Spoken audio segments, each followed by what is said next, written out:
জান্নাতের দশম দোয়া হিস্ট্রি।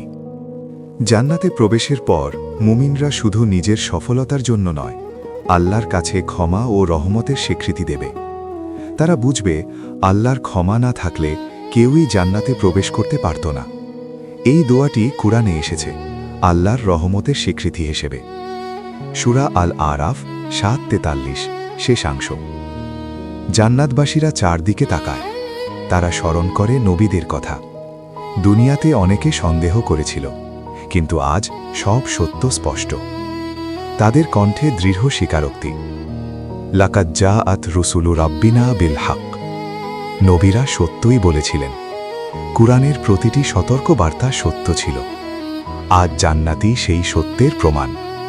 এই দোয়া শেখায়, হককে চিনে নাও, দেরি হওয়ার আগেই। দেখার জন্য ধন্যবাদ। সুমন ইসলামিক ডায়েরিতে সাবস্ক্রাইব করুন এবং ইসলামিক জ্ঞানের সাথে সংযুক্ত থাকুন।